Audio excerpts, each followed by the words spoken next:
Albayanong Batay at nagbabalik tayo para sa panibagong music video reaction. At syempre, kung bago ka lang dito, make sure to subscribe and click mo yung notification bell para updated ka lang sa araw-araw kung ina-upload na reaction video. At syempre, isa sa pinaka may maraming request na bigyan ko ng video reaction ay ang kanta ni Pablo na Kumunoy, no? So, first time kong mapakikinggan to, first time ko rin mapapanood ang mga video nila na ni Pablo na Kumunoy, I mean. So, yeah, as a battle rap fan, check natin kung may mga bars, linya na may double meaning. So, let's break it down, no?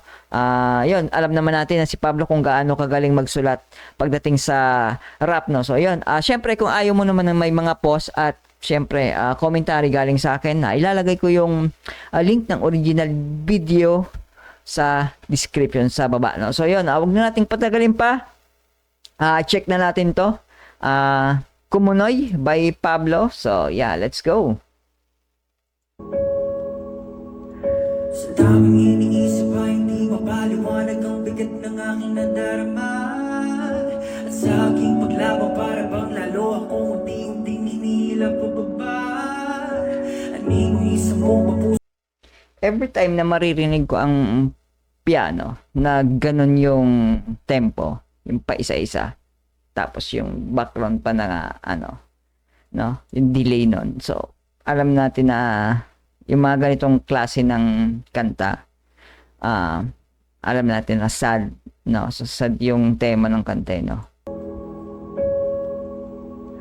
Sa daming iniisip ay hindi mapaliwanag ang bigat ng aking nadarama. At sa aking paglaban para bang lalo akong unti-unting hinihila pababa. Anong isa mo mapuso kong nangangaba. At anumang oras ay puputok na.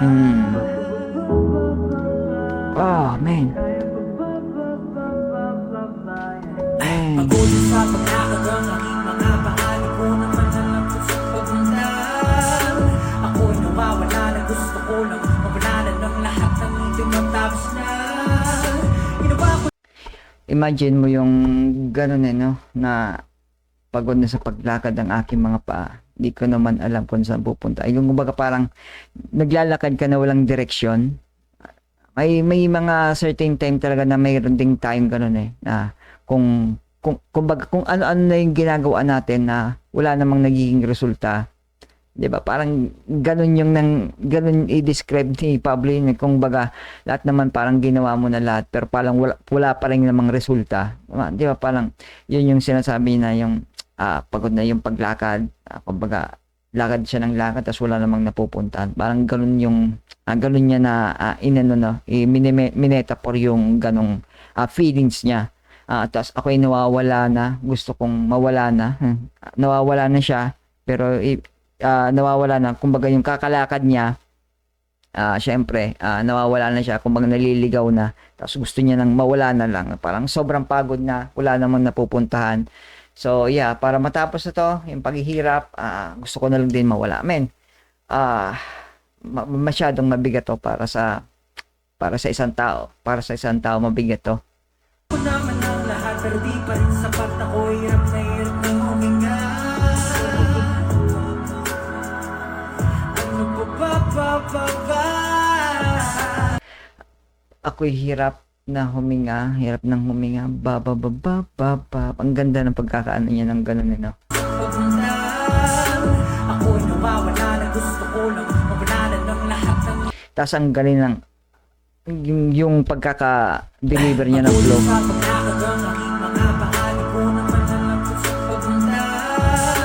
Ako'y nawawala na gusto ko lang mabanalan ng lahat ng hindi matapos na. Ginawa ko naman ang lahat pero di pa rin sapat. Ako'y hirap na hirap ng huminga. Ang ganda ng pagkaka-rhyme niya doon sa mga ganon. Pagkaka-rhyme niya sa mga. Tapos kumbaga bilang na bilang talaga kung saan niya ipapasok yung yung pagkanta niya pataas na yan. So yeah, gusto ko yung mga ganon. Okay. Ano ba? Di ko maintindihan, tinig sa aking lalamunan. Yung mga ganun pa, yung pa-chop niyang style ng pag-rap. talagang yung kung paano niya i-deliver, no? Isa rin sa maganda talaga. Nga ba may minsan bigat ng aking nararamdaman? Gusto ko nang sumuko, di na kaya ng puso. Nagtitilim ng paligid ko, wala akong magawa, nahulog na sa isang tumunoy kung pakiramdam ng nasa kumuno. Lalo nang lumalala, pilitin ko ang lumangoy. Ako na makita pero lang kung hindi tumunoy. Tumunoy, tumunoy. Bawala na ang liyaw at init ng aking abot. Di ko na alam kung paano ko pa nga itutuloy. Ito yung sinsan na yung nawawala na yung liyab ng init ng aking apoy. Hindi ko na alam kung paano pa nga itutuloy. Madalas mangyari sa akin to, personally, madalas mangyari sa akin to. Na may mga gusto kang gawin. Kumbaga yung eagerness mo na andun, yung passion mo na andun. Ang nagiging problema lang talaga is dahil nga doon sa negative feedback na nare-receive mo. Kasi lahat naman ng tao hindi lahat kayang i-cope yung ganong scenario, yung hater, tapos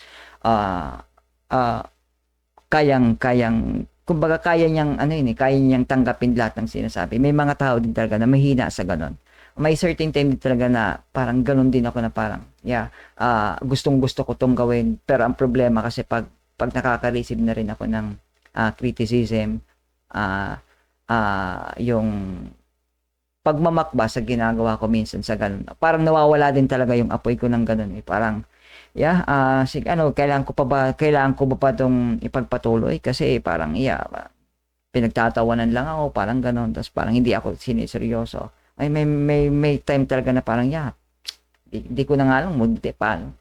Hindi ko na itutuloy itong ganito. So, isa rin yon sa nakakapagpatay ng apoy yung gusto mong gawin. So, which is, may mga tao talaga na mahina sa ganun.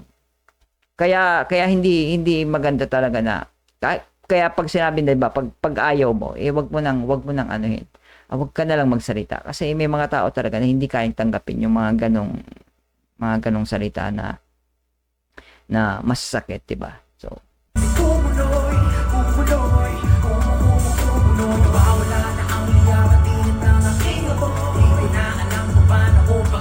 di ba yan?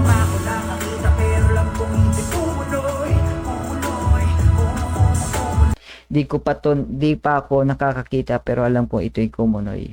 Di ba? Parang yun na nga yun na parang wala kang physical, hindi ka physical na lumulubog, na yung katawan mo lumulubog, pero yung lahat ng nararamdaman mo, yung init, yung eagerness, 'di ba? Yung eagerness mo na gawin yung isang bagay dahil nga doon sa mga natatanggap mo. Feeling mo talaga lumulubog ka dahil nilulubog ka naman talaga in the sense of na sa the way sila magsalita is parang yun na yung kumunoy yung salita nila, yung negative feedback nila, minsan yun yung nagiging kumunoy sa isang tao para wag nang ituloy pa yung mga gusto nilang gawin.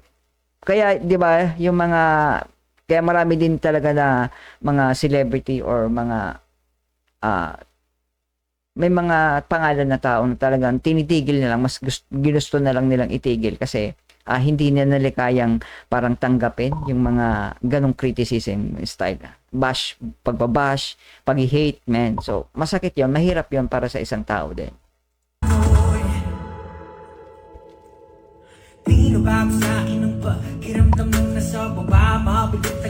Ang ganda ng pagkaan. Di na bago sa akin ng ang ganda ng ano.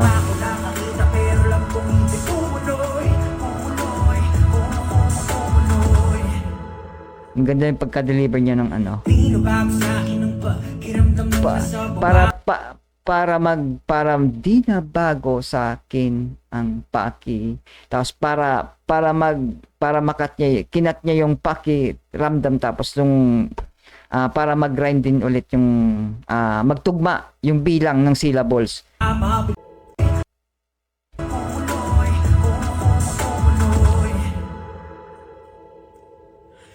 Bago sa akin ang pakiramdam ng nasa baba, mabigat ang dala dahil ang Ito na at habang buhay ko pa pasarin kahit gaano pa kalalim kung itong hininga patuloy kong ibubugabog. Di na bago sa akin ang pakiramdam ang nasa baba, di ba? Kasi madalas siya na andun mabigat ang dala dahil ang puso ay bato na.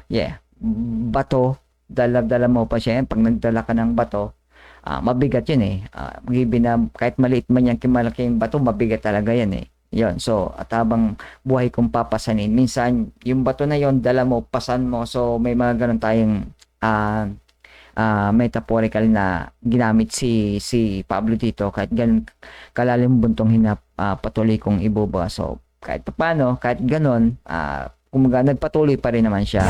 Sige, subok kong upre, kahit may boses pa na, magsabing nakakwenta. Yan.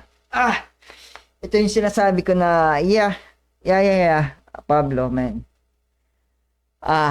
Kahit ako nararamdaman ko din yan even nga sa pag-react ko dito sa SB din na may mga something. Pero anyway, yun, ganun talaga, hindi lahat kaya mong pasayahin. Yun. Hindi lahat kaya mong i-please. Hindi lahat matutuwa sa ginagawa mo. Hindi lahat nasasayahan pag nakikita kang umaangat na. Alam ko may pag-asa, limanag may wala pa. Paulit-ulit pa ng pasakit akong gagawa ng himala. Patuloy akong lalangoy sa dagat ko ng luha. Ganun lang, ano bang inaakala nyo? Kahit na yurak-yurakan pang pangalan ko, di na mababasag aking pagkatao. Patuloy akong lalangoy sa dagat ng aking luha. Ibig sabihin lang is yung parang sobrang dami ng niluha niya.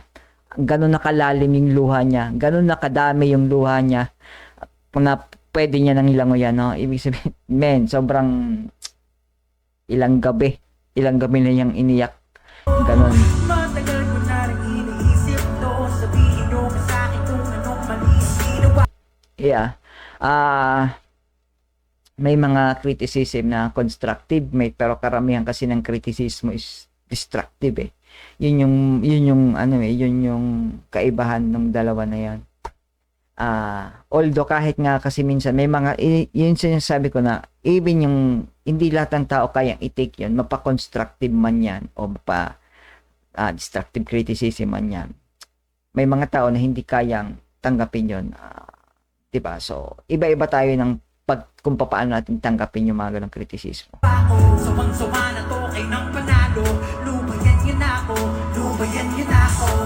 Di ko maintindihan sa aking lalamunan. Paano nga ba may bigat ng aking nararamdaman? Di na kaya ng puso. Di na kaya. Wala akong magawa, nahulog na sa isa. Kumuloy kung pakiramdam na nasa kumulo. Lalo lang lumalala, pilitin ko mag-lumangoy. Lalo lang lumalala, pilitin ko lumangoy. Siyempre, pag galaw ka kasi ng galaw sa Kumunoy, automatic, yun yung mas lumalalim ka pa nun mas lalo kang hinihila ng Kumunoy pababa pag galaw ka ng galaw. So, ang tendency kasi dapat pag nasa Kumunoy ka, parang steady ka lang, o kaya dahan-dahan ka lang ng galaw. Hindi yung, kumbaga parang style na lulunod ka, ayun pa yung magiging dahilan ng paglalim mo doon sa Kumunoy. So, yun yung inaano dito ni Pablo no. So, yeah. Yun lang din yung parang kumbaga parang kung nasa sitwasyon ka na maraming nag-hate sa iyo, maraming nagbabash sa iyo, ang sinasabi dito ni Pablo is steady ka lang, kumbaga wag ka nang magsalita pa, tumahimik muna, kumbaga silence lang, tahimik ka lang. Kung marami nang may binabato sa iyo, yun yung wag ka nang masyadong maingay pa sa social media or kung saan man yan. Kumbaga steady ka lang, focus sa goal mo, gawin mo lang yung dapat mong gawin. Huwag mo na silang pansinin. Yun yung sinasabi niya na galaw ng galaw, no? Kumbaga tumahimik niya lang para hindi na lumala pa, na lulubog ka, no? So, yun. Amen.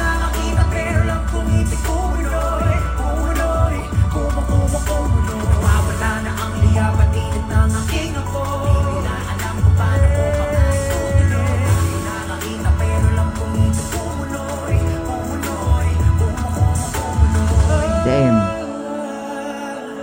Kinakailangan ko ng tulong nyo. narinig niya yung kung paano niya i-deliver yung wow, bang kinakailangan ko ng tulong niyo. It's as if na parang talagang yung nagsusumamo siya, no, na tulungan niyo na, tulungan niyo na ako.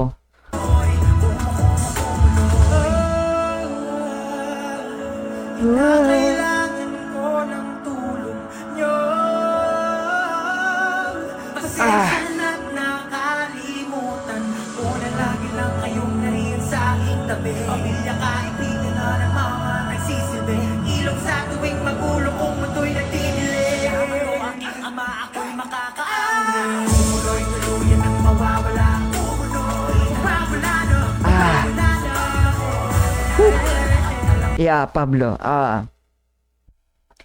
ngayon ko na-realize na nakikita ko may times talaga na eto guys, totoo to na may mga times, may mga post ako kasi gusto ko rin talaga tong ginagawa ko na pag-react dito sa YouTube, no? Tapos syempre, hindi kasi yun sinasabi na hindi lahat talaga aayon sa iyo.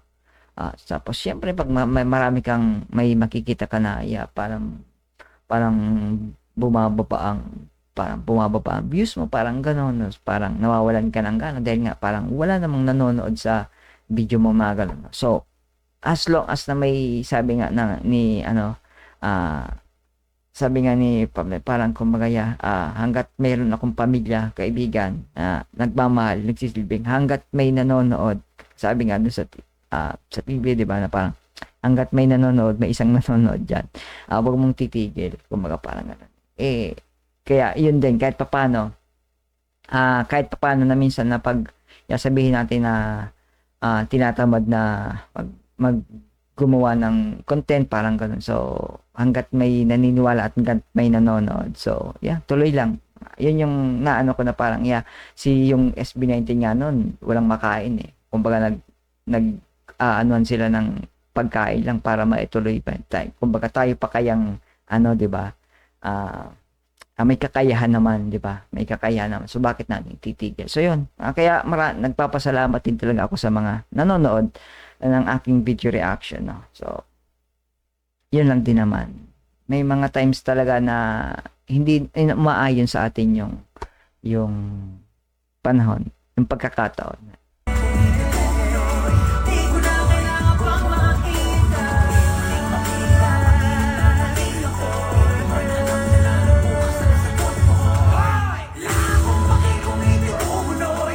Yeah. Man.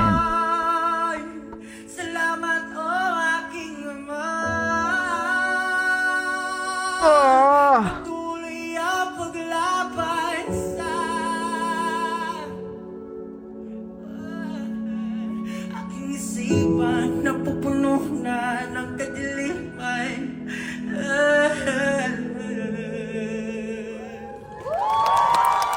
Damn.